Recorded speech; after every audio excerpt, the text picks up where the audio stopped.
The Telltale Heart by Edgar Allan Poe. True. Nervous. Very, very dreadfully nervous I had been, and am. But why will you say that? That I am mad? The disease had been sharpened my senses, not destroyed, not dulled them. Above all was the sense of hearing acute. I heard all things in the heaven and in the earth. I heard many things in hell. How then am I mad? Hearken and observe how healthily, how calmly I can tell you the whole story. It is impossible to say how first the idea entered my brain, but once combined, it haunted me day and night. Object there was known, passion there was known. I loved the old man. He had never wronged me. He had never given insult. For his gold I had no desire.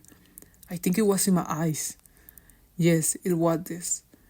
One of his eyes resumed that of a vulture, a pale blue eye with a film over it. Whenever it fell upon me, my blood ran cold, and so by degrees, very gradually, I made up my mind to take the life of the old man, and thus rid myself of the eye forever. Upon the 18th night, I was more than usually cautious in the opening the door. A watch minute's hand moves her more quickly than did mine. Never before that night had I felt the extent of my own powers, of my sagacity. I could scarcely contain my feelings of triumph.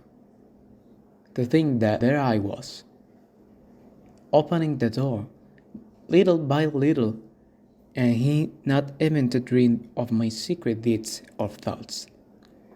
I fairly chuckled at the idea, and perhaps he heard me, for he moved on the bed suddenly, as if startled.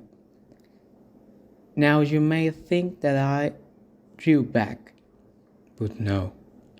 His room was as black as pitch with thick darkness, for the shutters were close fastened through fears of robbers, and so I knew that he could not see the opening of the door, and I kept pushing it steadily. I had my head in, and was about to open the ladder when my thumb slipped upon the tin fastening, and the old man sprang up in the bed, crying out, "Who's there?" I kept quiet and still and say nothing. For a whole hour I did not move a muscle, and in the meantime I did not hear him lie down. He was still sitting up in the bed listening, just as I have done, night after night, hearkening to the dead watches in the wall. Presently I heard a slight groan, and I knew it was the groan of a mortal terror. It was not a groan of pain or a grief, oh no! It was a low, stifled sound that arises from the bottom of the soul when overcharged with awe. I knew the sound well. Many a night, just at midnight, when all the world slept, it has welled up from my own bosom, deepening with its dreadful echo. The terrors that distracted me. I say I knew it well. I knew what the old man felt, and pitied him, although I chuckled at heart. I knew that he had been lying awake ever since that first slight noise, when he had turned in the bed. His fears had been ever since growing up him. He had been trying to fancy them conscienceless, but could not.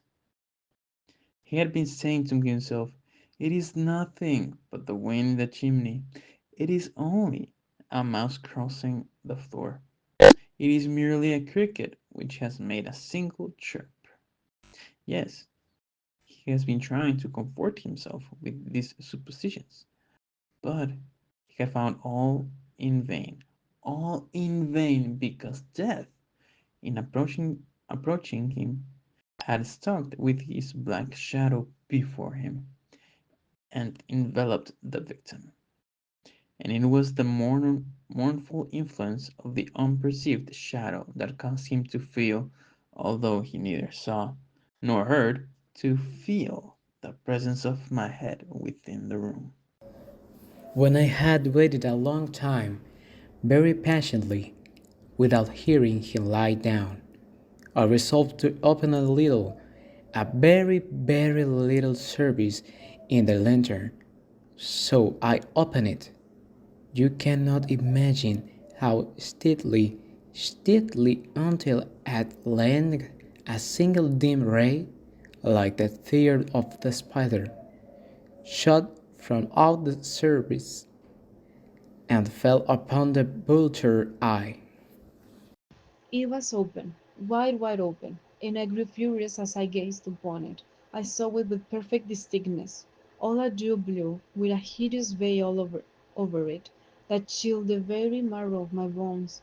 But I could see nothing else of the old man's face or person, for I had directed ray, as if by instinct, precisely upon the damned spot.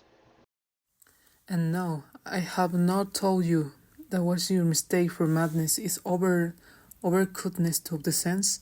Now, I say, there came to my ears long, dull, quick sound, such as a watch makes when enveloped in cotton. I knew that sounds well, too. It was beating to the old man's heart. It increased my fury as the beating of my drums stimulates the soldier into courage. But even yet I refrained and kept still. I scarcely breathed. I held the lantern motionless. I tried how steadily I could maintain the ray upon the eye. Meantime, the hellish tattoo of the heart increased. It grew quicker and quicker and louder every instant. The old man's terror must have been extreme. It grew louder, I say louder every moment. Do you mark me well?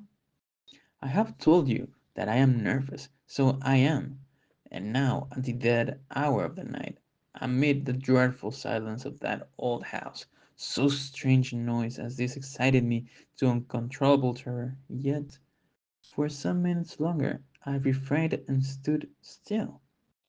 But the beating grew louder, louder. I thought the heart must burst, and now a new anxiety seized me. The sound would be heard by a neighbor. The old man's hour had come.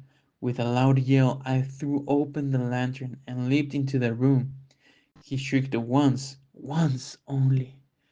In an instant, I dragged him to the floor and pulled him heavy bed over him. I then smiled gaily, and to find the deed so far done.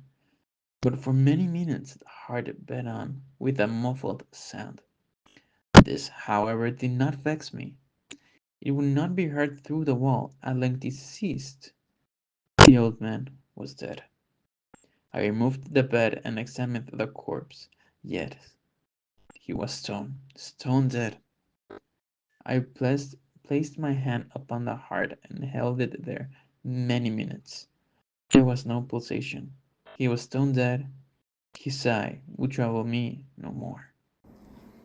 If still you think me mad, you will think so no longer when I describe the wise precautions I took for the concealment of the body. The night waned, and I worked hastily, but in silence. First of all, I dismembered the corpse. I cut off the head and the arms and the legs. I then took up 3 planks from the flooring of the chamber, and deposited all between the scantlings. I then replaced the boards so cleverly, so cunningly, that no human eye, not even his, could have detected anything wrong. There was nothing to wash out, no stain of the kind, no blood spot whatever. I had been too wary for that, had to have caught it all. Ha ha! When I had made an end of these labors, it was 4 o'clock, still dark as midnight.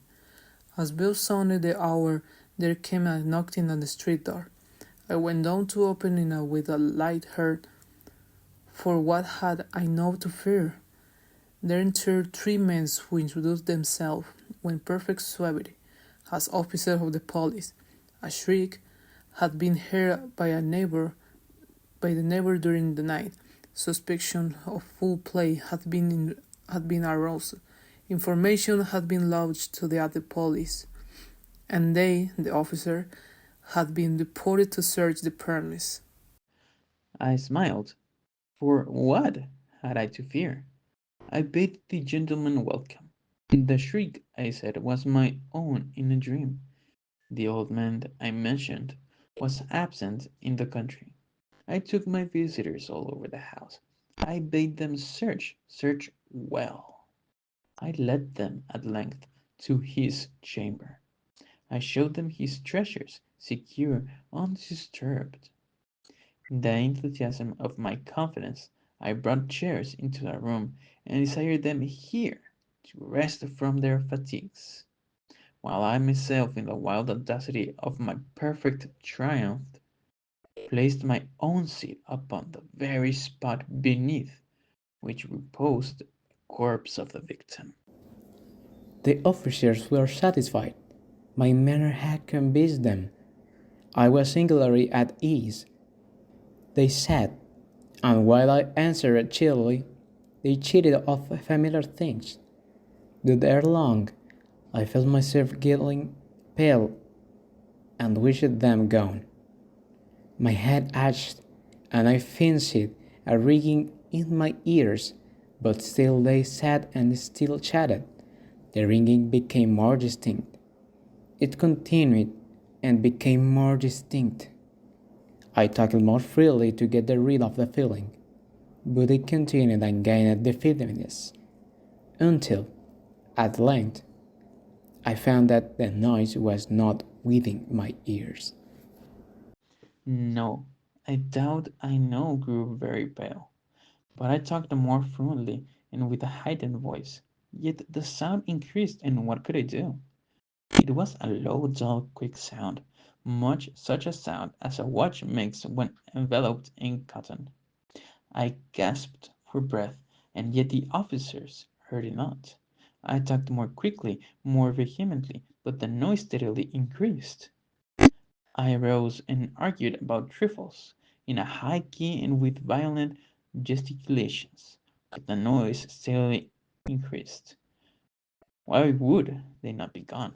I paced the floor to and fro with heavy strides, as if excited to fury by the observations of the men. But the noise steadily increased. Oh God! What could I do? I foamed, I raved, I swore. I swung the chair upon which I had been sitting and grated upon the boards, but the noise arose over all and continually increased. It grew louder, louder, louder. And still the men chatted pleasantly and smiled. Was it possible they heard not? Almighty God! Oh no, no, no! They heard, they suspected, they knew. They were making a mockery of my horror. This I thought, and this I think, but anything was better than this agony. Anything was more tolerable than this derision. I could bear those hypocritical smiles no longer. I felt that I must scream or die. And now again. Hark! Louder! Louder! Louder! Villains! I shrieked. Dissemble no more. I admit the deed.